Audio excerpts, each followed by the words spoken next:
Hey guys, and welcome to Jermaine Morgan TV. You're watching Grooves and Motivation Live. Today in this chat, we're gonna talk a little bit about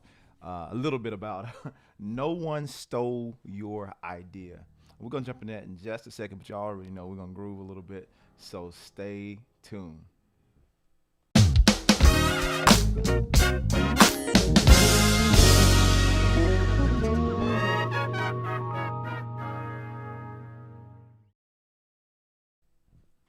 We see Bobby is in the building. Good morning to you, Bobby. I hope all is well with you, man. Uh, was that Royce City? Am I saying that right? Royce. I know it. Whatever. Texas is in the building. Thank you for showing up, man, this morning. But yeah, let's get right into this thing. I was playing around with this song that I wrote. Man, I wrote this song. If you guys have been following my music for a little while, you might recognize the song. I did it on my first like debut solo bass album called 7 Miles. This was like one of my favorite songs off the record. One the only favorite one, but it's like one of my favorite songs off of the record. Gospel music, what's up, man? South Carolina in the building. Floppy, what's up, dude? He said, "Yeah, I just sat on the sofa uh, with my calabash. Great time. Absolutely, man. Absolutely. So yeah, this song is called 7 Miles. I wrote this song, man. This had to be 2010. So this is a song nearly 13 years old. Actually, I wrote the song before then. We recorded it in 2010. Funny story about this song before I play it. So this came about. I was on the road with Canton Jones, and we did this shed. You know how musicians are. We want to shed and all this kind of stuff. So when we were in Philly, we got together with all these different musicians that were there in Philly, and I think one of the cats I remember for sure, and when I was playing the idea of this song, Greg, left-handed drummer. I can't think of his last name right now, but phenomenal drummer. What's Greg's last name? Now I gotta look him up. But anyway, he was playing the drums, and we was playing this groove in seven. And this is how this song came about. I think it was doing like, uh, yeah,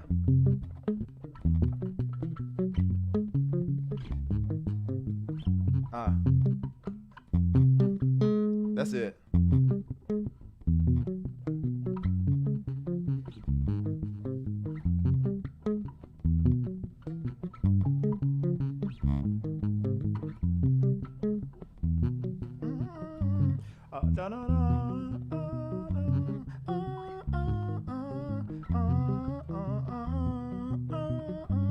And so anyway, that's where the song came from, and we were playing this groove. Like I know we stayed on this groove for like 30 minutes at least. But the initial groove from the beginning was like a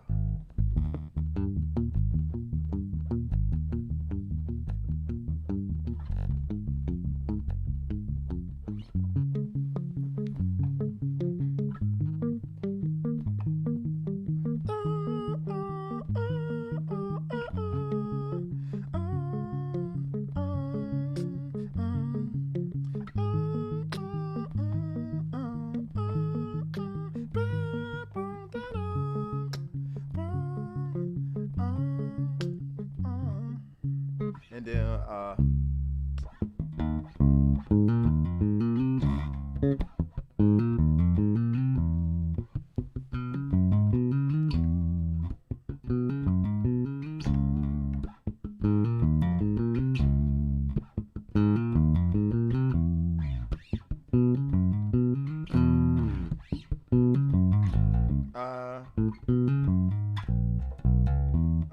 what was it?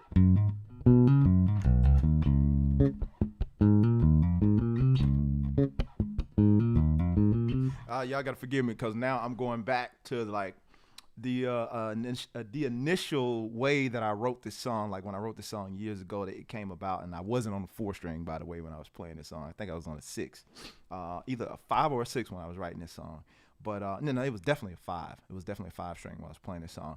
But yeah, Floppy. Oh, you're just not hearing the bass. I'm sorry, y'all. I'm tripping. So this is my signature jazz bass. Just in case some of y'all are late to the party, this is my signature JM signature jazz bass right here. It is available on the website.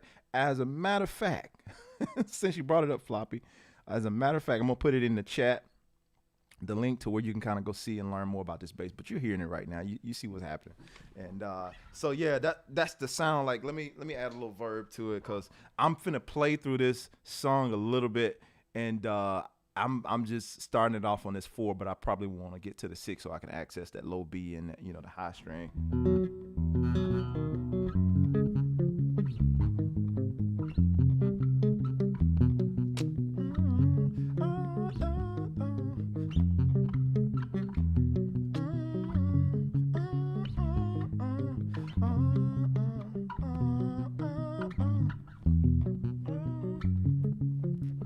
It's hard to play that and sing the melody at the same time. But the melody is, I love this melody, and I know I might be a little biased because I wrote it, but I love it. It's like one of my favorite songs. So anyway, we redid this song on my album Dreams Work Reality Part 2, the Jermaine Morgan Band. So if you're, just for anybody that wants to know where they can find this song at, somebody feel free to type it in the chat. Dreams Work Reality Part 2 is the name of the record, and the artist, the Jermaine Morgan Band. The name of the song is 7 Miles Revisited. 7, the number 7, Miles Revisited. Robert, I appreciate that, man. Who else is in here this morning? Philly, Christine, Bruce, good morning to you. Memphis, Tennessee is in the building. And I'm trying to get to all of y'all cities, so shout your cities out. We're getting ready to do this tour. I'm trying to put this tour together. I'm really going to do it this time. The Music and Money Tour. So a lot of this stuff that you hear me talking about concerning music and money as a musician, we're trying to put this together and come to different cities. I just need to know where y'all are. Probably now I'm going to start, because this is self-funded. So I'm going to probably start on the East Coast and work my way across the globe that way from the east side, and we're going to work our way over. So it might be a minute before I get to the west. But right now we start in the east. So if you're nearby, like Alabama, South Carolina, North Carolina, Mississippi, Virginia, Philly, I don't know yet. We might have to work our way up there, but we'll see. But I want to bring this to your city, and like I said, it ain't just me playing, but we're gonna be talking about music and money and those types of things. How to monetize what you do as a musician. Some of the stuff I've always talking about on this channel. We'll dig a little deeper into it, and I want to bring this. We've already done it in Mississippi, Tupelo, Mississippi during Thanksgiving, and I want to bring it to more places because I know more musicians. Based on that particular day that we did it, I know more musicians need to hear this information. So you guys definitely, I want to bring this to you, and yeah, I definitely want to bring it up there. Y'all just gonna have to give me a little gas money to come up. DFW is in the building.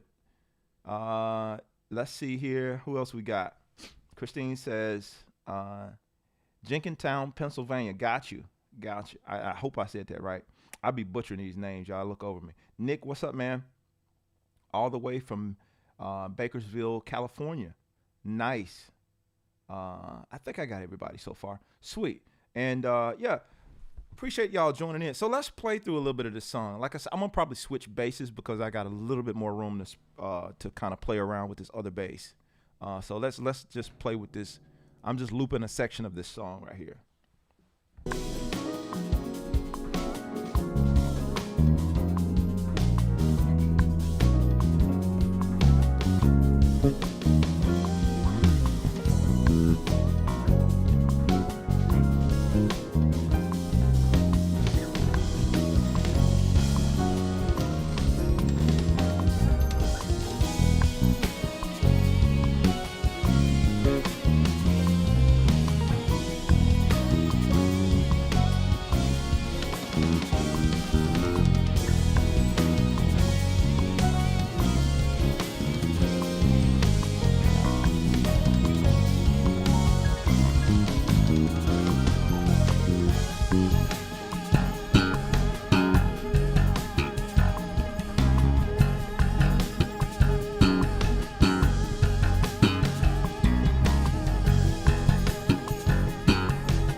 I'm trying to find my way around it on the 4. I played this on a 6 string, so I'm having to think. I'm literally having to think while I'm playing. Like, what's the changes of the songs? So.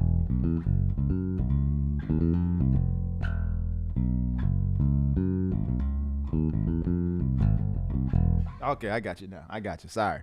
Robert says, do you have clips on gospel? I'm trying to play for a church, and I like playing jazz tunes. Man, I got a ton of clips right here on this channel. I did a lot of gospel stuff, a lot of gospel videos right here on this YouTube channel. So do me a favor.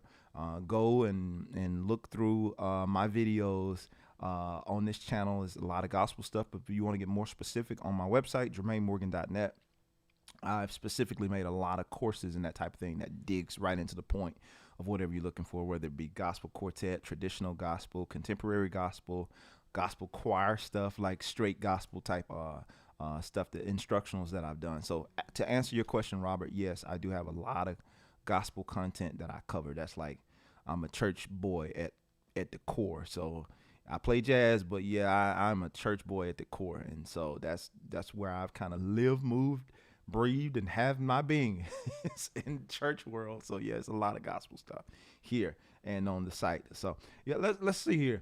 Let me see if I could do a little better job, because like I said, I'm trying to navigate this song. I literally just picked up this 4 string right before I went live. I was playing it on my 6 before. So let me play around with this on this 4 string and see what it feels like. This is my first time playing this song on a 4 string at all. So yeah, this is fun.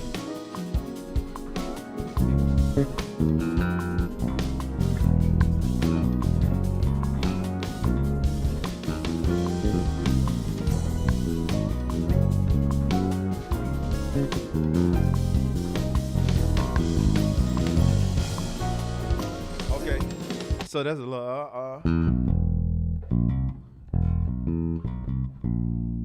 I don't have that low note, that low B flat.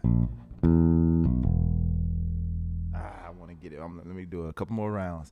It's itching me. Like, I really want to get to 6 right now, but I'm trying to discipline myself now. Play it on the 4. Play it, Jay. Play it on the 4.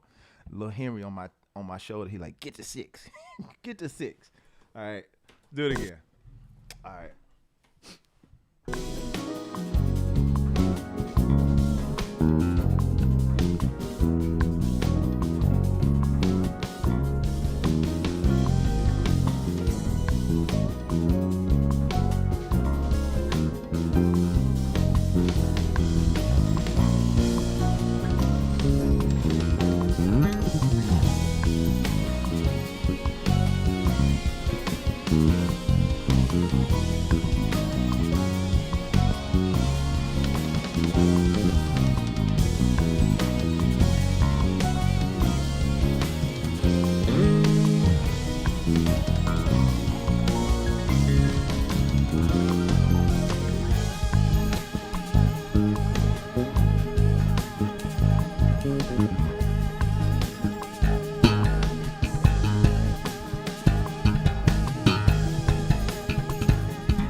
Tell you this, you can get lost on this song real quick.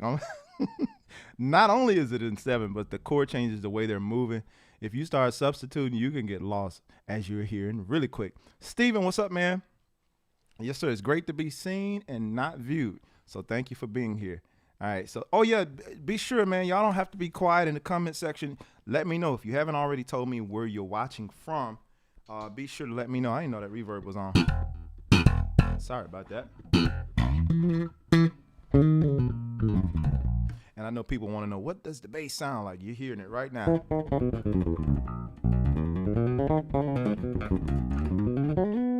understand this bass is passive, by the way.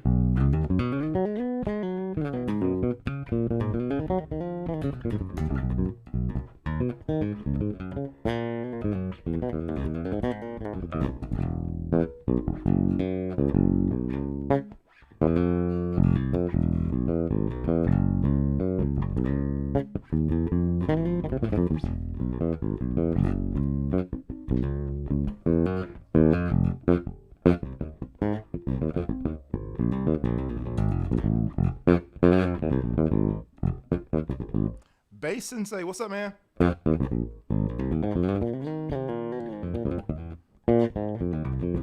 Al from Maryland.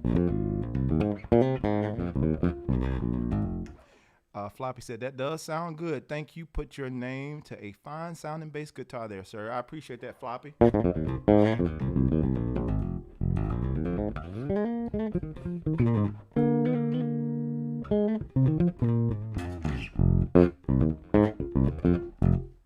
Let's see here.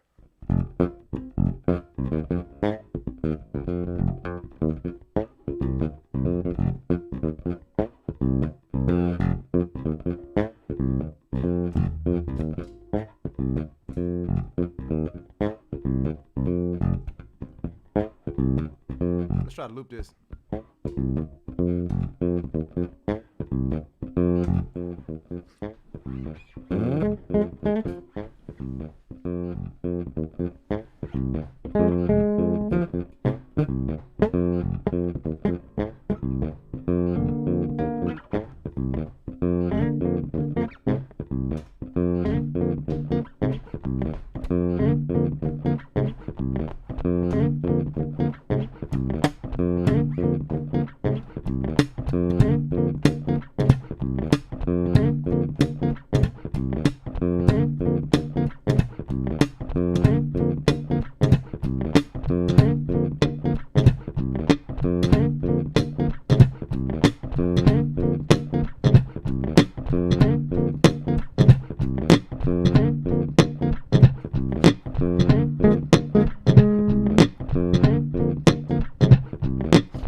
don't know how I end up way over there. I was supposed to been playing the 7 miles, and we didn't end up in a funk hole over here. But that's all right. That's all right. All right. So let's see here. Let's go back. Uh, how do you keep your strings always sounding brand new? Just B D strings are still pretty new. Truth be told, they like I got the SIT, fresh set of SIT. I wish I had the box in here, but each one of these bases are come preloaded with a fresh set of these SIT foundation strings. Those are the strings I always use, SIT foundation strings, and so why not put them on this bass as well? So that's what I have on here. So they're sounding fresh because they are still pretty fresh. Let me take that chorus off.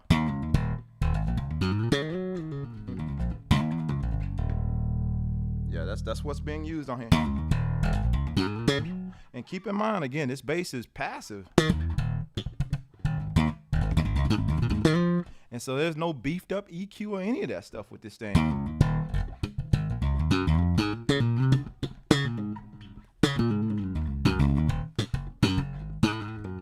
And I'm thinking about later doing an option where I will beef up the EQ, but right now, to keep it affordable, I just, it's just basic. Just, there's no tricks, there's no gimmicks here. It feels really good, and you hear what it sounds like. The bass is super, super basic. I just wanted to do something that was affordable, that still sounded good, and here it is. You're hearing it. Somebody asked another question here. I saw it pop up when I was playing. Jackson, Mississippi in the building. My old stomping ground. Not Jackson, but Mississippi for sure. Canada is here. Who else we got? Let me see. I missed something. All right, there it is. So Ron Turner. Man, your name sound familiar. Ronald Turner, excited to learn. I've been watching your channel last week from Mississippi. All last week. Got you. I appreciate that, man. Thank you for joining. Just got my first bass. I've been watching your videos 2 weeks straight. Excited to learn. Come on here. Let's go. LB Clef says that bass is growling.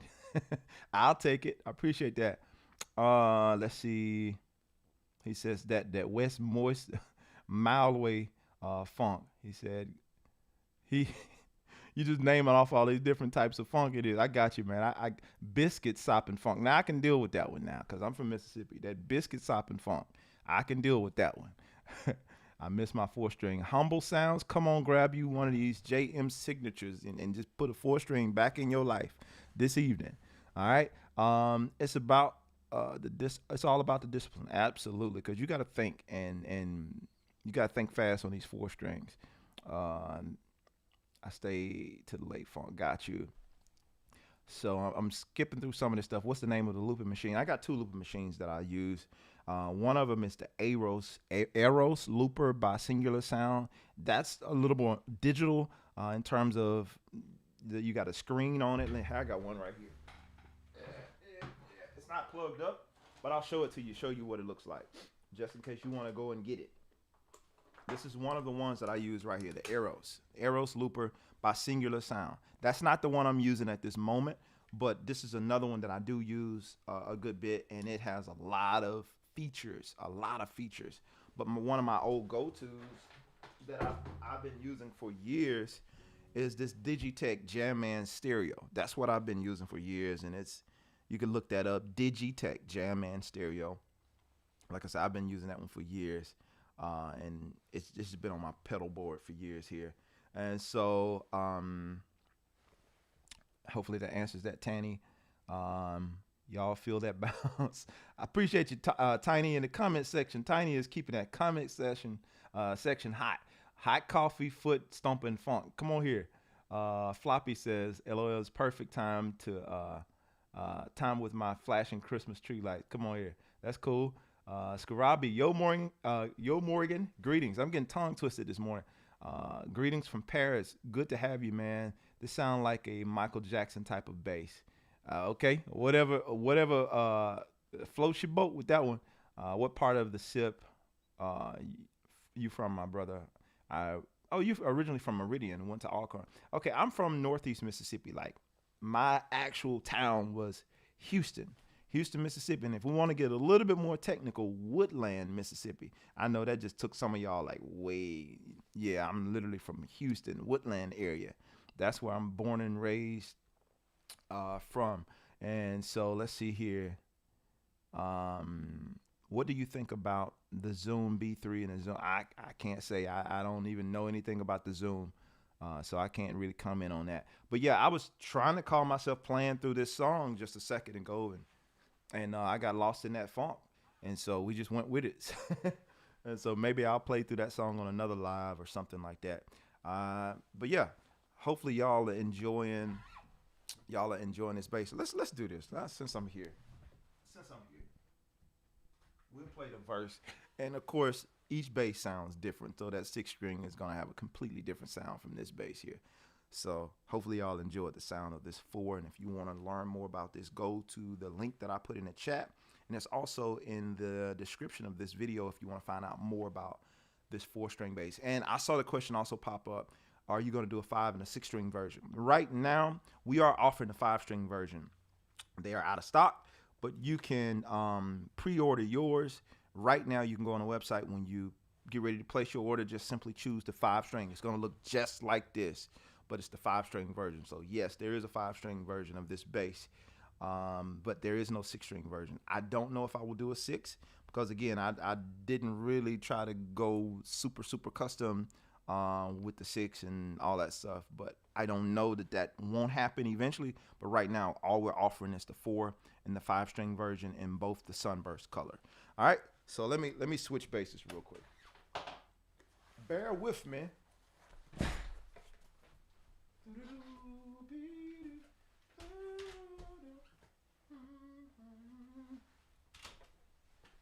All right, there we go.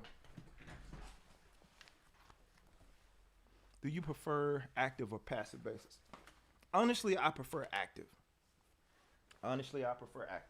It all depends on the context, but majority of the time I prefer active.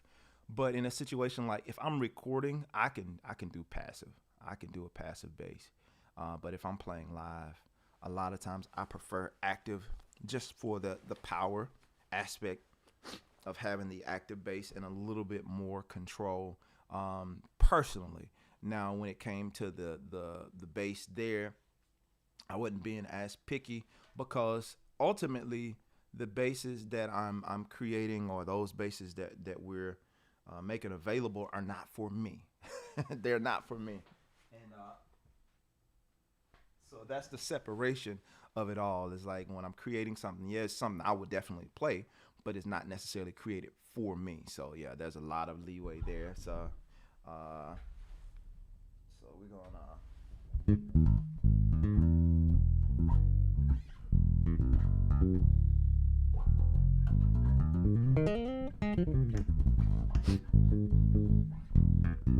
but this weather change is messing with me a little bit over here. Let's play through this a little bit, see if I can get anything out of here. Chicago, yes sir. Chicago's in the building.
right, y'all give my brother a shout out, Ken Morgan. Follow his channel. If any of y'all in the trucks and anything truck related, Ken Morgan, that's my blood big brother. When I tell y'all about somebody, the only other person in my family that plays everything that I learned a lot from, there he is right there.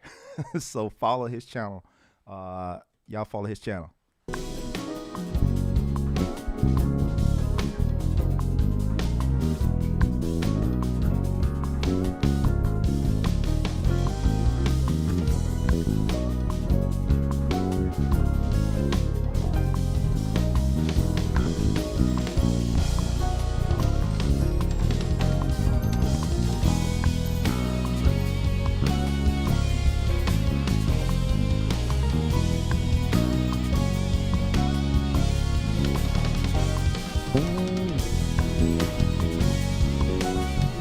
Put the bass in.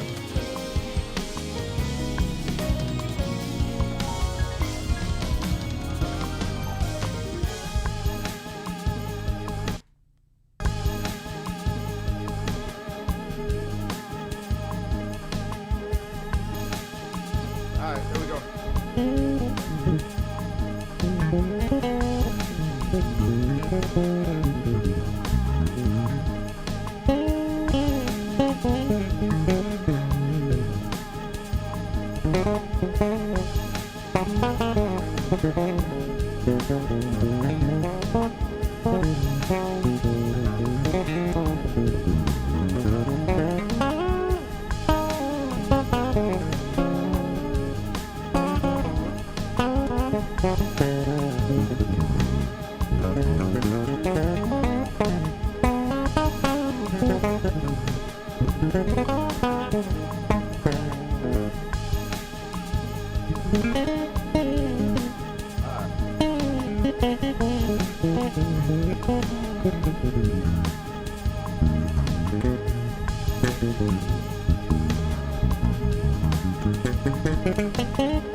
Yeah, that's an interesting song right there.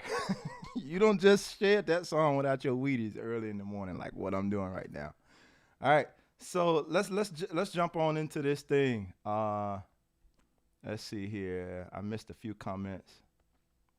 What would you adjust to get that right sound for your slap, like tone, bridge, or pickup?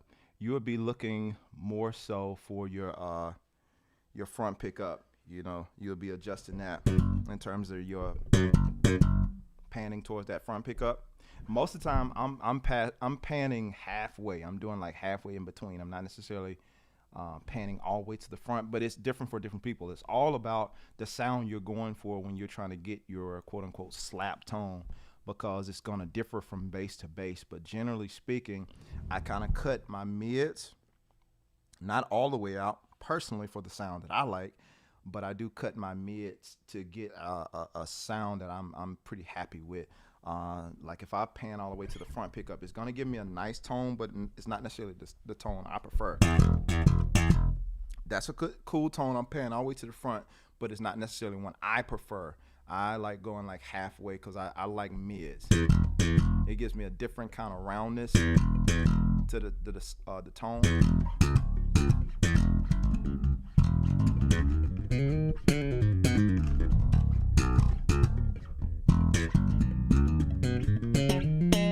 So like I said, each bass is different. If I pick up that 4-string, the slap tone on it is going to be completely different. You might not have as much control with the tone and the dynamics of the EQ. It's all about how your bass is set up. But regardless of how the bass is set up, if you got fresh strings on there and you can tweak it, you can get a really, really good tone out of it. Because again, most of the tone is in your hands and knowing how to set the knobs and point towards the pickup that you're trying to pull the most off of.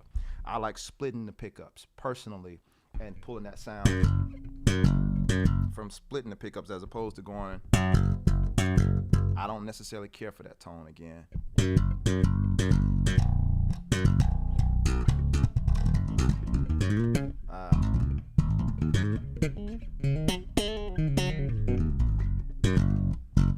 So it really comes down to preference when you're trying to set it and get your slap tone or thump tone or whatever. West side of Chicago, Tiny, I got you. One day I would get myself to one of those 6-string basses. Please do. I think having everyone in your arsenal, at least the main 3, like 4, 5, and 6-string, it gives you a different perspective because you're gonna think differently on all of these different basses. Yeah. So all right, let's jump right into this, y'all. So one of the things I wanted to talk about just briefly, I say briefly, and then we're on here like 2 hours later. One of the things I want to jump into briefly: no one stole your idea. I had this thing. I've heard musicians say this, and of course, with this channel, most of the time I'm always kind of referencing musicians because that's the world that I live in. But we have this thing of feeling like somebody stole our idea. I think I was literally having this conversation with my wife earlier today, and this is what kind of brought it about for me. And so many people be like, man, I had the idea to do this thing. Or you'll see somebody else doing something, and true enough, yeah, you might have thought about that 2 or 3 years ago, but what did you do with it? Question of the day. What did you do with it? So if you want to put something down in your phone, what did you do with it? What did you do with the idea that you had that was such a great idea? Man, I thought about doing this a long time ago and I couldn't. Or here's the thing, I tried and I could never do anything. I could never get it off the ground with my idea. So I decided to, just let it go because when I was trying to do it, we make those excuses for like nobody would support. And it might be true.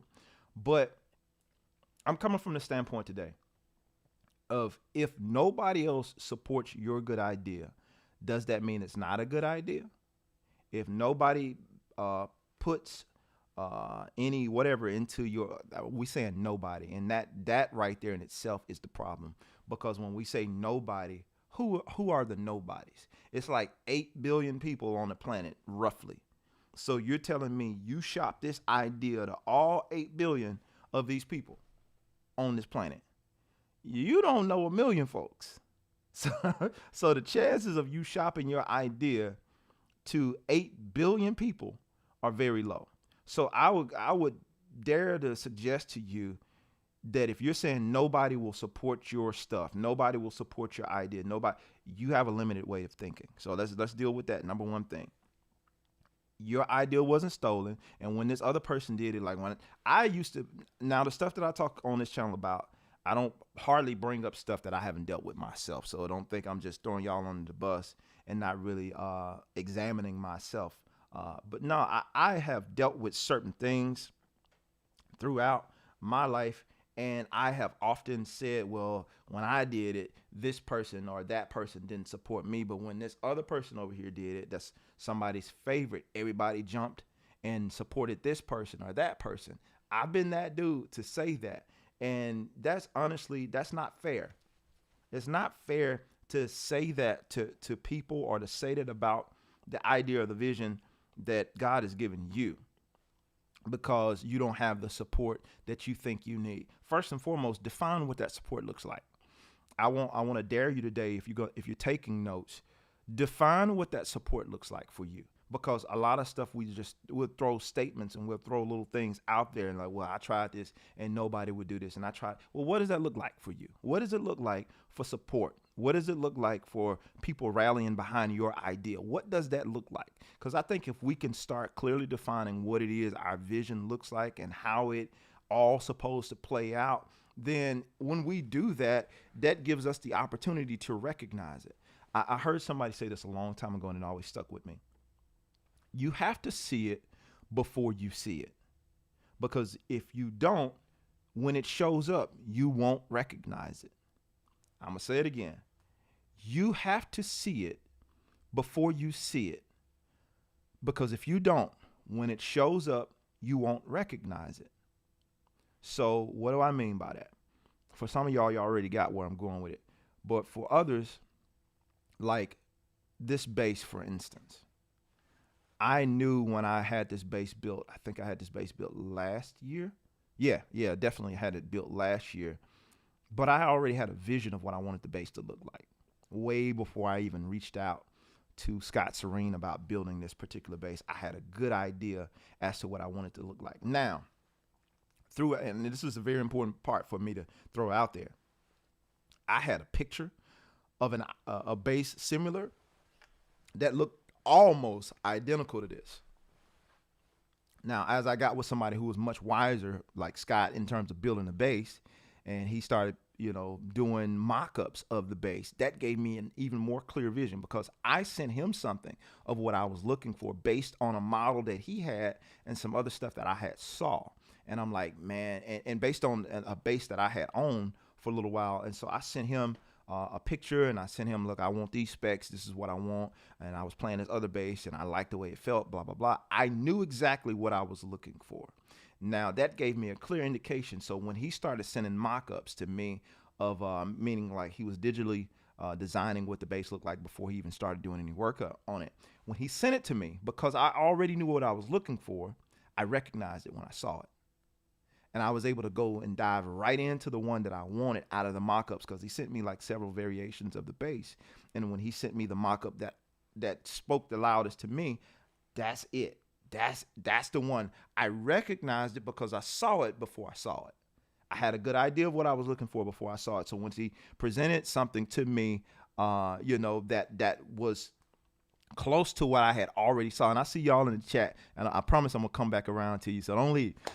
But once he presented something to me that was really, really close to what I had already saw, it was very easy to say yes. It was very easy to say yes. Now, here's the other thing that happened. As we went on in the building process, him being a little bit more wiser in building bases and having access to materials and stuff, he was able to show me some things that I haven't seen before. And now when he showed me the things like, for instance, the way this particular Buckeye burrow looks, this particular piece of wood, I didn't know to look for this because I'd never seen that before. It was a specific piece of wood. He had the wood, I didn't have it. But when he gave me a mock-up of what the base would look like with that particular piece of Buckeye burl on the base, I'm like, oh man, that's beautiful. I love that. But I hadn't seen that part of it before because I didn't have access to it. I wasn't exposed to it. But once he enlightened me or made me exposed me to this piece of wood on this base and what it all would look like together, It lined up perfectly with the vision that I already had. Not to say that what he added or nobody can come in and enhance your vision, but you have to first have something that you're looking for. So when it shows up, you recognize it. Now, what we add to it, the bells and whistles that we add to it over time, that just comes with the territory. But most of us fail at our ideas and saying that stuff wouldn't work because we never knew what it was going to fully look like before we kicked it off. We never knew what the support would fully look like. So when people were trying to show up and support us, we had another something in our mind that wasn't clearly defined. So the support that we had, we didn't recognize it as support. We just recognized it as folks just said, oh man, I like that. And that was your support.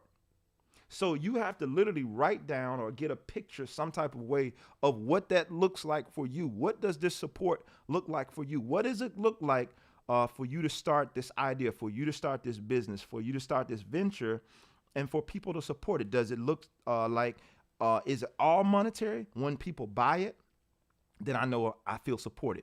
Well, let's be more specific on that. So if you start a company or you start a business, and you create a course or something like that you do, what communicates support to you? Because at some point you have a cutoff where you say, I'm done because people are not supporting. I sold 3. Well, you didn't define what support looked like for you. People actually support it. You had 3 people support it. You didn't say once 2 people support or once 200 people support, I feel supported. Or once 50 people purchase or once 5,000 people purchase, I feel supported. So if you don't have a clear indication of what that looks like, you don't know what the support is. So I think when we set goals, when we set a clear vision as to what we want this thing to look like, there's was it Habakkuk? I think how you said 2 and 2. Write the vision and make it plain. So those I don't want to misquote it, but that's the main point I want to hit on with that Habakkuk 2 and 2. Write the vision and make it plain. Right. So like be very clear about what you want and what it looks like. Be very clear about it. I mean, crystal clear about it. You might not have all the details, but to the best of your ability. And that's the thing I want to get on with us. Most of us, we don't fully look all the way into our mind to figure out what this thing could be. We kind of halfway do it, if we were to be honest.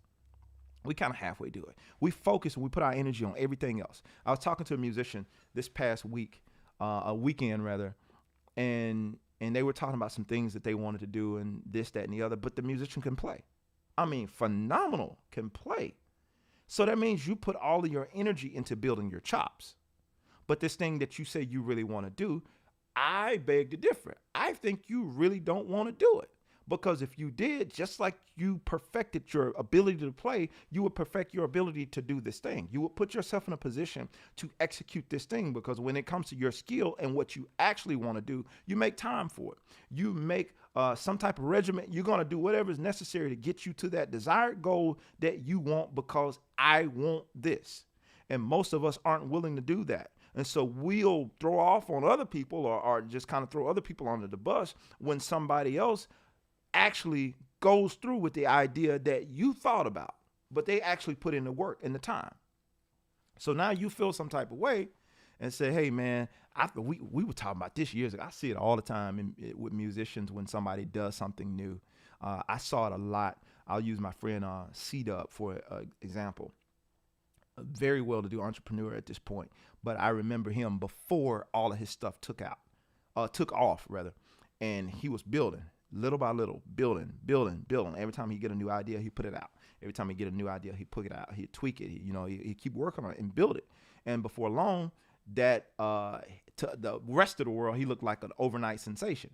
Overnight, he just blew up out of nowhere. And I'm like, from a person that's been watching the whole process, I'm like, nah, I ain't seen the whole process, because there were years before I even knew him, he was working on this stuff. But what I saw over the 5 or 6 years that I knew him prior to blowing up, it's like the dude was putting in work little by little by little. But when you see these people pop up in the comment sections, like Hoop Triggers is going crazy. All these people are buying it. And Loops by C-Dub is going crazy. Everybody, incorporating this into their services and stuff. And I'm hearing other musicians or seeing other musicians comment like, man, we were talking about this years ago. We was doing this years ago, man. And that might be true. Not to take anything away from that. You might have been doing that. But is it his fault that you didn't pursue anything further than what you were doing. Man, I was doing this. I was making it. I had that idea to do it. Man, I thought about this in 98. Okay, that's great. But what did you do with the idea? So he didn't steal your idea. He didn't know you. Or maybe using him for an example, maybe even if he did draw inspiration from you, he can't steal your idea because your idea is your idea. Nobody can steal your idea. Now, somebody else, like I believe, this is my personal belief. I believe at any given time, there are like thousands of ideas floating around in the air. And certain people grab a hold to those ideas, or those ideas land, let's say it that way, those ideas land on certain people's shoulders, and not everybody act on those ideas. And I think the first person to actually be successful in producing and putting out this thing that was an idea for them, they are the winner, right? Like you have, like the Thomas Edison is credited with inventing the light bulb. He ain't the only one that had that idea, I'm sure. He's not the only one that was working on it. And we could get into a lot of the different stuff. And then you got this battle between, I think it was Nikola Tesla and Thomas Edison, maybe. And it was this kind of thing that was going on. But overall, Thomas Edison was the one that won out, right? And not to say that Nikola Tesla wasn't working hard on his ideas and that type of thing. There's a whole lot of, y'all got to get into that. I'm a history dude, you know, when it comes to that stuff. You got to do your own research, so I won't get too deep into that. But my point is, they weren't the only two guys who were working towards trying to get this thing off of the ground. Somebody just got ahead some kind of a way. I'm not saying that it's always fair, but if a person is doing the work, they're going to make headway. And even now, for me to even remember or to even know, because we got the car Tesla, right? Granted, Nikola Tesla didn't build a Tesla, but it was his ingenuity that eventually landed the car being made, you know, the Tesla being made. Of course, that's Elon Musk. But Nikola Tesla, that's where the idea of Tesla, the car, comes from. So my point with that, he's not written out of history because he didn't necessarily get credit with this particular thing. I think he was dealing more with AC and DC power, that whole thing. But he didn't get written out of history because his idea didn't necessarily win at the time. But if you are putting forth the energy and if you're putting forth the effort, you're going to be successful in something that you're doing. It's just like you have to be successful in something you're doing.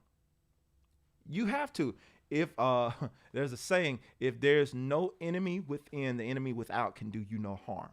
Meaning the people on the outside can't stop you from being successful. If you're not sabotaging yourself from the inside, then you have a shot at making it. You have a shot at making it. You just got to keep going. Most people won't see it through to the end. So we won't be clear about what we want.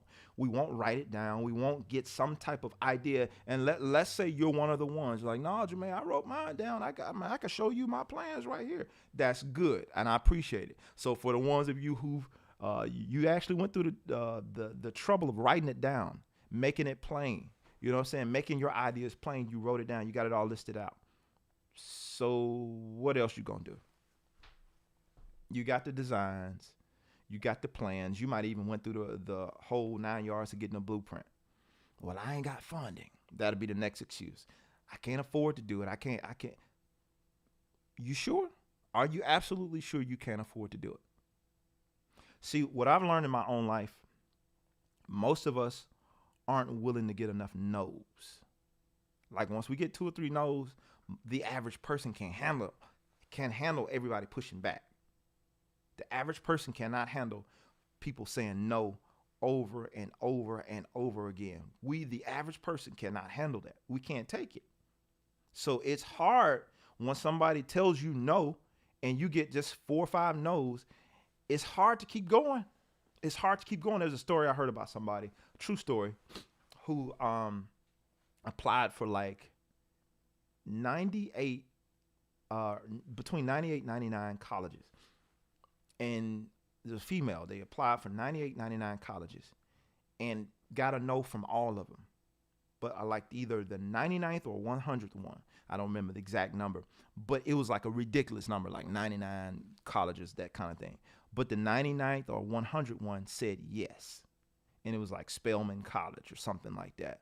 And it was like the college that they would go on and do really, really great things from. So you don't know where your yes is if you're stopping at the second or the third or the fifth or the 10th. No, you don't know where your yes is. There's a yes out there, but most of us won't go long enough to get to the yes. We'll get discouraged after the first, second, or third, or fourth. Man, I've been doing this for years and I haven't tried everything. No, you hadn't. I'm sorry. You hadn't tried everything. You haven't tried. I haven't tried everything. I don't even know if it's possible. I don't even know if you have enough time on earth in your lifetime to try everything. I don't know if it's possible to try everything, because at some point you're going to get to something or somebody who's going to give you a yes. My brother, if he's still on here, he has a saying that always stuck with me. He's like, you always one person away from the person you're trying to get in contact with, or the person you're trying to, trying to connect to. Most of the time you're one person away. You're literally one person away from the person you're trying to get to. Right? I remember this this guitar player told me, we were just having just a regular conversation. He's like, man, yeah. He's like, I've been trying to do this, trying to do that, and trying to get into more this style of music, because it's always been a dream of mine to play this type of a gig, especially if I could get the opportunity to play with this particular artist. Man, this would be awesome. Little did he know, the artist that he was talking about, I know him. I know the artist. Like, I have their contact. So he's sitting there just talking to me, just regular conversation, just regular candid conversation, and just talking to me about, hey, I would love the opportunity to play with this artist. I'm like, oh yeah, really? And he's still talking. I said, hold on for a second. He's still trying to talk to me. I'm having to tell him, hold on, I'm texting somebody real quick. And so while he's talking, I'm over there texting the very people that he's talking about. Like, hey, yo, I got this guitar player who'd be interested in, playing with you all. Now, what might come of it, I can't determine that. But my point is, he's now on their radar. And he was sitting right next to me telling me. Now, here's the thing. He was telling me the vision and making it plain to me what he wanted to do. Little did he know. Now, he wasn't telling me, trying to get me to do something, because he didn't even know I had access. But the fact that he was opening his mouth and telling me his vision and making it known what he wanted to do and being very clear, very precise, like, yeah, I've been working on this, I've been doing that, and I would love the opportunity to do it. It's like, okay, cool, bet, I got you. Let me make this little text real quick and send these people a text. And so they responded like, oh yeah, man, that'd be awesome. I sent him some videos, because he had his videos ready to go. He had his stuff ready to go. And I said, do you got anything, that you recorded where I can see, where I can shoot it to him? He sent it right over to my phone, airdropped it to me. I copied it, sent it right to them. That quick, that transaction happened that quick, because it was something that he had ready to go. So now when you get to that one person who's that one person away from the person you're trying to get to, you have to have your stuff ready. That's why I'm telling you to write it down. Be able to clearly communicate it, because the worst thing you can do is have a great vision. Then you meet the person who can fund the vision, and you can't verbalize the vision to this person. So now you lose the opportunity to be funded because you didn't have your stuff together, ready to go. Some people call it in business your elevator pitch. You know what I'm saying? It's like that once in a lifetime opportunity to be able to come and tell people what it is, or who you are, what it is you do. So even me, I had to define. I think one of the things as musicians and creatives and talented people, one of the hardest parts we have, a person like myself that does so much, it's sometimes hard to define and get those 10 words or less to be able to tell people who you are and what you do. Like, being able to define that, because me, I'm just going to give you all the long version real quick. Like, I produce music. I play bass, I play guitar, I play a little drums, I play a little keyboard, I can write songs, I can sing, I can do this, First and foremost, you're going to exhaust people with so much stuff. It's like people are wild when they see you do it, but when they hear you talk about all the stuff you do, it's like it's exhausting. Like, okay, bro, we get it. You can do a lot of stuff. So now you run people off. And it's weird.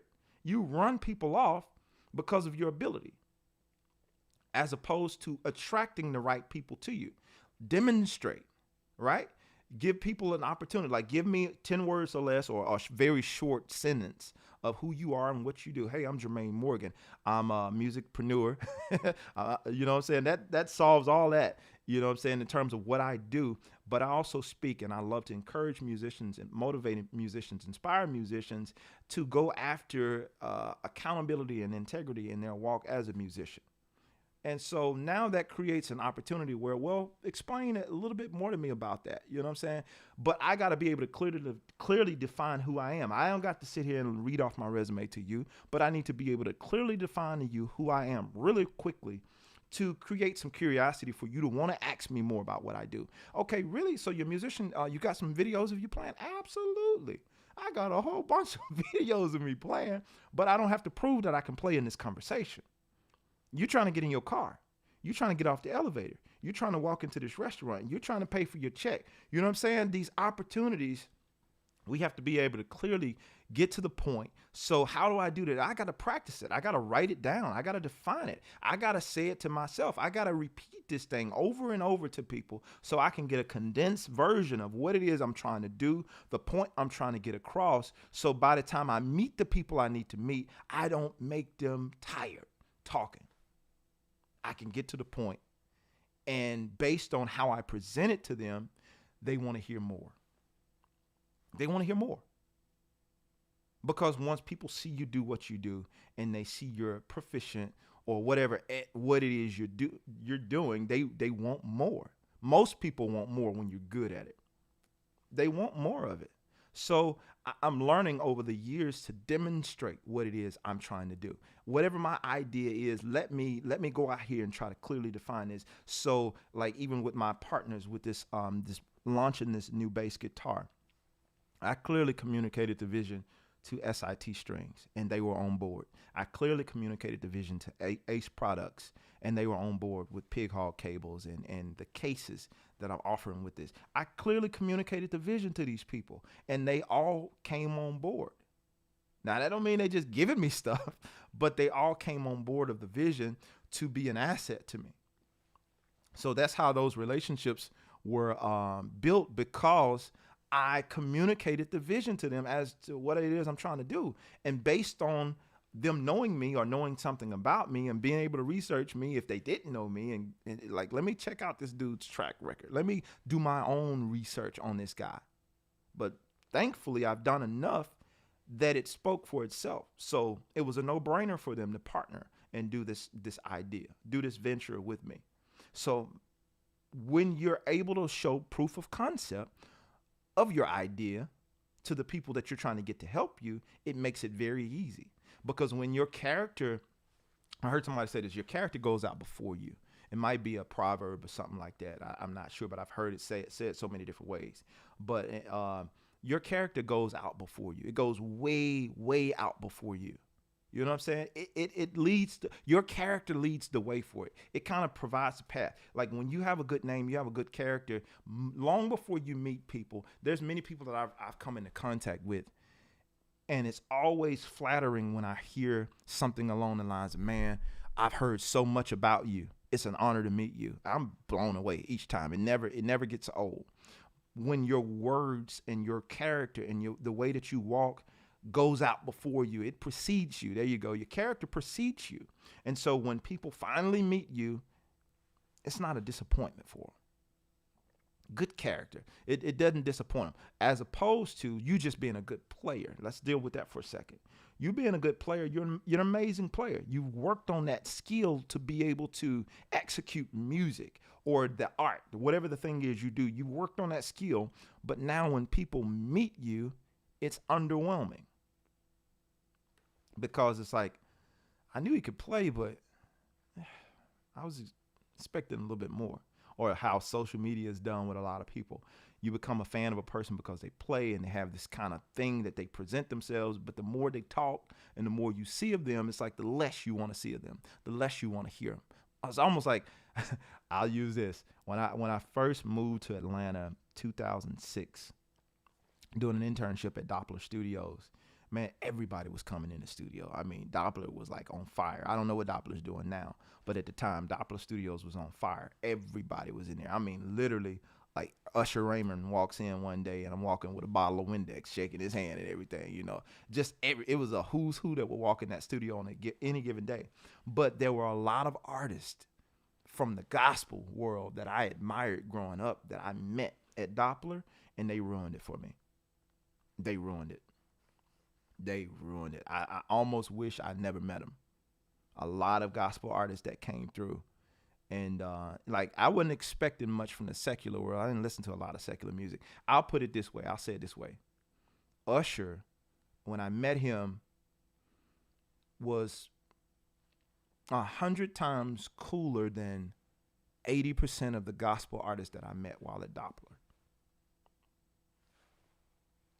And he was a celebrity. Usher Raymond was 100 times cooler than 80% of the gospel artists. And now that's for a whole nother, we got to do a podcast, because this is for a whole nother podcast or something like that. But I'm saying, and here's get where I'm going with this. Because y'all might be like, well, that's because he knew you could play. Usher didn't know me from a hole in the wall. And he definitely didn't know I was a musician, because there was nothing that told him I was a musician. I had a bottle of Windex in my hand and some paper towels, because I had just got through cleaning up Studio B or something like that. So I was a full-fledged intern. I didn't have no instrument in my hand. He did not know me from a hole in the wall, and he was kind, genuine. And I met artists, gospel artists, the same way. And all of them weren't kind. Some of them were very dismissive and very disappointing. But again, that's a conversation for another day. But your character, see that right there, if I was messy, I could drop names. I won't do that. I won't do that. I'm not that dude. So I'm just saying, your character oftentimes precedes you. Certain stories I hadn't been privy to hearing about some of these people, because I only knew them from records and seeing them on TV. But when I finally met them in person, my initial contact with them was very disappointing. Now, if I wanted to, I could take that story from my experience with them and tell somebody else. Now that my career has went a different route, and I might be in different positions to bring in different people for different things, I could be like, yeah, nah, let's not bring that person in. I met them, and nah, let's not do that. Because here's the other thing. Be careful when we're clearly defining support, what that looks like for us. Be careful of the people we overlook who are trying to support, because you could be trying to get to somebody who you think can really move the needle for you, and you don't know this person over here who doesn't look to have any influence or any connections. You don't know that these people can move the needle along for you very well. So sorry about that. I'm trying to check something. You don't know that these people can move the needle along for you. So you have to be careful on how you have to be careful on how you treat people. The average person, the average Joe who can't do anything for you. The scripture talks about being kind to people. Like, be careful how you entertain strangers, because many have entertained angels unaware. But also just being kind to people for the sake of being kind to people, because you don't know who they are. You don't know who people are. And the moment you decide to be some kind of way at somebody, you didn't know, man, just because you saw this cat in overalls. Oftentimes, let's use this story. I remember reading Made in America by Sam Walton. It talks about his story and how he created Walmart, that whole idea. And I would hear stories about how Sam walked around in like overalls, and he drove an old Ford truck around. And many times he would show up at, Walmarts and stuff like that. When he was like, he was a millionaire by this time, probably was a billionaire, I don't know. But he was a millionaire by this time, but he would drive around an old Ford truck and, and wearing overalls. Some of you may have heard this story.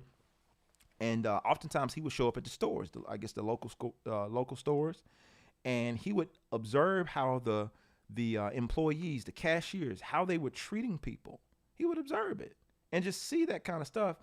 And based on even how they dealt with him, you're not knowing this dude that's walking around in these overalls and probably annoying you because he's asking you a lot of questions. Like, man, who is this dude? You don't know, he signed your check. That's who he is. But you don't know that because he don't look the part.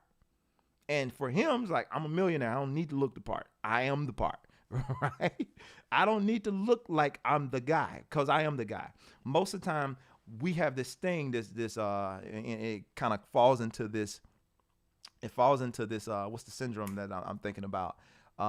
This imposter syndrome, where we're trying to be something that we're really not in order to prove something to somebody else. And it's like, if you are the part, you don't have to try to be the part. I don't have to try to prove I can play. I might mess up a lot on this thing, but I've already proved the point that I can play. So if I do mess up, it is what it is. If it's your first time hearing me, well, I'm sorry that I messed up for you today, but I don't need to prove to you that I can play. You don't have to try to be who you are. You don't have to try to be who you are. So when it comes to your ideas and those types of things, you don't have to prove to people that you can do the thing that you can do. All you need to do is do it. Because with the Sam Walton situation, you're being rude. His employees are being rude to this old man who's in this old truck. And that's going to determine if you're getting promoted or demoted that day. Go ahead. Keep your attitude. Y'all know me. I got this kick about customer service. If you've been around for any length of time, I do not like going to places and the customer service is bad. And bless their heart, I'm dropping names today. Bojangles, I love the chicken and the biscuits, but the customer service is trash and has always been since I've been going. Not all of them, but majority of them that I've been to, it's like you get the food, but the service, like, man, can I get my service to go or something, man? Like this ain't it. So that type of service, that wouldn't work. Think about it. What if I'm the guy who owns the Bojangles and you don't know it? And I'm at the window trying to order something and you're being rude. So I drive around and you still got an attitude. I said, I'll tell you what. What's your name? All right, got you. All right. You get the little pink slip by the end of the day because you just don't know who you're dealing with. I know I went around that world and we got chasing rabbits and all that kind of stuff. But my point that I'm making with you, be careful how you treat people because your idea might be hinging on those people that you're being rude to. Your idea.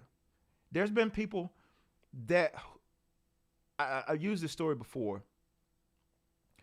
A good friend of mine, I was in a position to be a blessing. And I won't say what it was or whatever, but there was a good friend of mine who was always kind to me. I met him years ago, and he was just a drummer. And I met him, and the dude had a lot of potential. He could play, but he had a lot of potential. So there was gigs he would later tell me, like, man, I could tell when you turn around and looked at me, I knew I messed up because you always would give a certain look when I would try something. It didn't land. You would turn around and look. It's like that. I wasn't mean to him, but it's like a certain look that I would give, like, all right, come on, get with it, you know what I'm saying, type of deal. And he reminded me of that later. But anyway, this cat was always kind. So he hung around, there were different things he would come around for. And eventually I would begin to, let me do this commercial break right fast before my camera dies. Give me just a second. This commercial is being brought to you by 10 Ways to Success, The Working Musician by Jermaine Morgan. If you don't have this book, you probably need it. And it's going to bless your life. So be sure and grab this book, 10 Ways to Success, The Working Musician, if you don't already have it. All right, guys, we back. So the guy would come around, back to my story. He would come around a lot, and he had a drum set, and this was before I got a drum set and everything in my studio, and I would borrow his drum set a lot for videos and all these different things. And he would always be kind enough to loan the drums to me, never ask for any money, whatever. So even when he got ready to sell the drum set, I ended up buying the drum set for him. He let me keep the drum set for a while. And anyway, the dude was just really always cool. But he also played keys, great keyboard player. And so an opportunity came up, and people were looking for a keyboard player. And I remembered him. And I was in a position to make a power decision. And so when that opportunity came up, I remembered his kindness. I remember his work ethic. I remember the type of guy that he is, and I knew he could play. And I just remembered him from years of his consistency. And again, he wasn't doing anything trying to get me to look out for him. Like, hey, bro, look out for. He wasn't doing any of that. I just remembered him. I remembered his kindness. And when this opportunity came up, he was one of the first people that came to my mind to give him a shot. Because I knew he needed a shot. Like, he needed a shot. The dude was good, but nobody really knew him like that. And I was in a position to give him a shot. And so because of his kindness over the years, consistently, his name was one of the first people that popped up in my mind, not because he was just such a phenomenal player. He actually needed a little work, but he had work ethic and he had the right heart. And I remembered him. He didn't know that I was going to be in that position to be able to kind of help to shift the trajectory of his life. He didn't know that. But let's just say it. Let's go this far. I didn't know it either. But when I got there, I remembered his kindness. So oftentimes that dream, that vision, that thing that you have, be careful how you're treating people now. Now might not be the season for it, but when it's your time and you need a hand up, the people that you've been kind to are going to remember you. It might not be the same people, but it might be an act where somebody that you were kind to is able to recommend. Remember, you're only one person away. That person you was kind to is able to recommend you and your consistency and your character to somebody else who can give you that hand up, somebody else who can give you that loan, somebody else who can look out, somebody else who's trying to get rid of that business and they just happen to be selling that thing for the amount of money you got and they're willing to take it. I heard this story. Y'all know I'm the story dude. I heard this story. A good friend of mine told me this, blew me away. So I was visiting a friend of mine not too long ago. And this is all within that neighborhood of being kind. Nobody stole your idea. I'm still on task, right?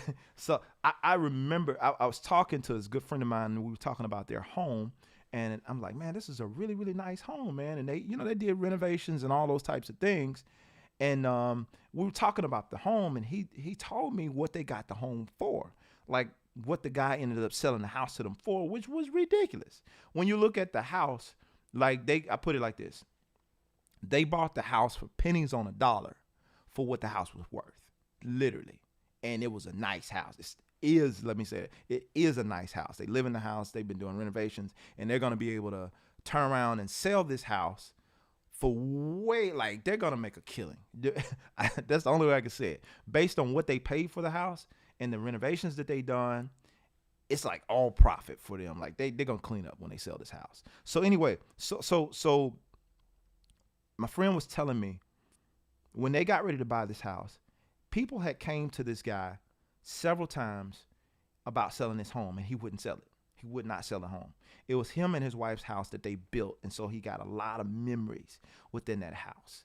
And so he didn't want to just sell the house to anybody. So the guy and my friend and his wife heard about this house being for sale, and so they went and viewed the house. And so anybody who wanted to buy the house, the owner wanted to meet the prospective person who was going to buy the house. And so the owner met them. Get this. He recognized the guy's wife. Stay with me. Don't get ahead of me now. He recognized the guy's wife. She was really young when him and his wife was married. Now the guy, I forgot to say this. The guy's wife had since passed on. He was an older guy. His wife had since passed on. He remembered this girl, the wife of my friend, from when she was a little girl. One time his wife the girl, his wife, I'm trying to not lose y'all. They stayed like down the road from them when they were younger. When she was growing up, her parents stayed like, down the street from them. So I guess she was out playing one day, and the wife had something happen, like maybe she dropped her bag of groceries or something. She might have fell or something like that. I'm trying to remember all the story. But anyway, his wife now, my friend's wife, as a little girl, went and helped her up, helped her get her stuff and all this kind of stuff. And the man remembered her. He remembered her from way back when. And so when she told him who she was, and she was like, yeah, I'm such and such's daughter. And he was like, I remember you. So anyway, He took the house off the market and said he's going to sell it to them. And this is what I want for the house. Basically, y'all can get this house. And I just basically want somebody, trustworthy to have the house. I don't need the money. I don't need the money. I want to get this money to pay off my son's such and such. To say he had a truck. I just want some money to pay off his truck. Basically, I own all this stuff. Basically, the guy got money. He had, companies and all that kind of stuff. He didn't need any money for the house. So he just sold the house just to get some extra money to do whatever. Not that he needed it. He just, if I'm going to make some money off of it, just give me enough money so I can pay this off. And that's all it was, literally. So they got the house for a steal, but it was all from an act of kindness that probably happened over 30 years ago, maybe 25, 30 years ago, that his wife did. So because she was kind as a child and she treated these people right, it came back as an adult to serve them. So the point of that story is like, you don't never know when your good works are going to show back up. You're just responsible for doing the work. You don't know how it's going to show back up to you. Even if people misread your intentions when you're trying to do them well, even if they misread the intention, don't get discouraged. You do good to people. Do good to people. Just do good to people. And so when it's time for you to launch that idea and you need the help, they got you. And guess what? Even if you feel like somebody, let's bring it home. Even if you feel like somebody stole your idea, they might have did something like what you had in mind, but nobody can steal your idea because that fingerprint you have, you're the only one with it. You're the only one with that fingerprint. So they might have something similar to your idea, but they could never beat you being you. They might have beat you because they had the funding to launch the business first, but they didn't have your heart. They might have the right paneling on the wall, but they don't have your heart. They might have the top-notch chefs and all this type of stuff if it's a restaurant and all these different things, but they don't have your heart. So keep that in mind when it is what it is concerning your business. There's thousands of people that you guys can come and listen to, that everybody teaching bass lessons, it seems like, on YouTube now. But surprisingly, there are some of you who show up to my website week after week and go through my lessons. There are many of you, all these bass companies, people purchasing these basses. There's tons of basses you can buy, but y'all are showing up and you're buying them. Side note, these basses are available on JermaineMorgan.net. You know what I'm saying? The jazz bass. Anyway, I'm saying, we had to throw that in there. We were there. I had to go there. I was there, right? But nobody can beat you being you. So don't feel like you've missed out on your opportunity because somebody else stole your idea. No, somebody got inspired by your idea, and somebody might have, they might have tried to take your idea. They took an idea. That's the thing. They took an idea. They didn't take your idea. And my last story, I'm saying this is my last story. I'll never forget. A friend of mine told me, he's like, man, if a cattle of 1,000 hills belong to God, that means there's enough out here for everybody to eat. There's enough out here for everybody to eat. If there are cows everywhere, if we all eat cow, we all burger people. When have you ever heard of anybody saying there's a burger shortage? You got McDonald's, you got Burger King, you got Wendy's, you got Checkers, you got White Castle, you got, let's keep naming them. Every restaurant probably serves a burger. You got Five Guys, it's so many burger joints, and nobody's run out of burgers. And apparently we ain't ran out of cows. And so if it's enough food for everybody to eat, what does that say about your idea? If one or two people jump off before you do with the idea that's similar to yours, you gonna not do it now? Okay, well, somebody beat me to it, so all right, I guess that's dumb. Don't do that. Don't do that. That's not smart. Figure out where you fit and serve the people that you were called to serve. Nobody stole your idea. You just need to get busy in making it happen. And with that, I will stop. So thank y'all for listening to me today. Let me go through a few of these. Comments because I know I missed so much. I don't even know if I'm gonna get through all these comments. I probably won't get through all these comments. Well, I'm gonna start here. Dr. Thunder, I see you. If you're still here, man, thank you for watching, man. Much respect for you and what you do as well. Be sure to subscribe to Dr. Thunder if you haven't. We did an interview last year, I want to say. Some great stuff there. And so be sure to subscribe to his channel if you haven't done it already. Cedric Patterson, amen to that. Thank you, Cedric. I appreciate you for being here. Let's see. Jazz bass made by Serene for that price? Crazy. I'm trying to figure out. This bass is not made by Serene, and my other bass over there is not made by Serene. So just so we're clear, that bass is not made by Serene. I didn't want to mislead anybody. So when I was talking about building a bass, I was talking about building this bass. I had this particular bass built last year. So I just want to make sure I'm clear about that. My signature bass is not made by Serene. That they're not affiliated with that at all. So just want to make sure we make that clear. Jermaine said his bass was built by Scott Serene. No, I didn't say that. So anyway, let's see here. Don't talk too much. Play. Beta. I don't know if you were talking in the context of what I was saying earlier, but yeah, we're going to keep that moving. Floppy, great stuff, Jermaine. Faith without works, and did you finish the work? Good stuff. Gospel music for life. I'm trying to read through everybody. Okay, Floppy went at. Okay, I'll leave that alone. Let's see here. Tiny and everybody else is coming. I see you guys in the comments. Most of it was just kind of general conversation. I seen some of the comments when they popped up. Let's see here. So true. The last job interview I went to, I got offered the job before I sat down because my reputation of my work ethic, positive attitude was known by the manager already. That's awesome, Floppy. All my friends said I needed a Mac, so I went to the Apple store to get my first computer with cash in my pocket. They were so full of themselves. Now I'm always going with PC. Oh, man, that's not great. But, hey, what works for you? That sucks that they lost your business, though. If you're full of ideas, you have nothing to worry about, like the guy full of money. He didn't care. There you go. It's like you got plenty of stuff. You don't have to worry about certain things when, like, there's going to what you're saying, gospel music for life. When, like you said, you're full of ideas. Y'all gonna make me go into another story. I ain't gonna do it today.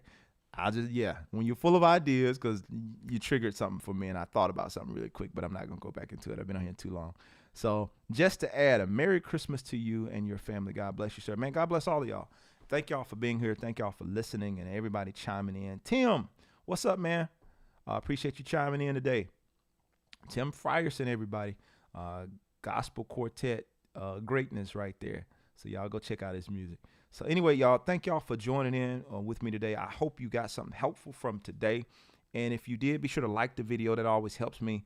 Be sure to leave a comment. Be sure to share this video with somebody else if you found anything about this video helpful. He said, loving the stories. Hey, I got a whole bunch of stories. I guess I'm getting old. I got a whole bunch of stories. And like I said, when y'all say certain things, or if I say certain things, a story pops up. So yeah. I'll save some of those stories for next time. But for you guys who celebrate Christmas, Merry Christmas to you. And I hope you have a great holiday. I hope you have a great rest of the year. I plan to be on here one more time before the year flips over. I plan to. So hopefully nothing happens. I'll see you guys next week. And I'm putting out content. I am putting out videos. So if y'all haven't watched my videos, go and watch the videos. I've been doing covers. That's something I don't normally do. So I've been doing covers. Y'all go check that out. And if you want more about me, visit JermaineMorgan.net. You can find all you need to know about me there. I do have memberships and all that type of stuff and lessons available. If you need help on this bass, learning this instrument, perfecting your craft, I would love to help you. I would love to walk with you in this journey of improving on bass. If not, I will see you guys on next week. Much love to you. I'm out.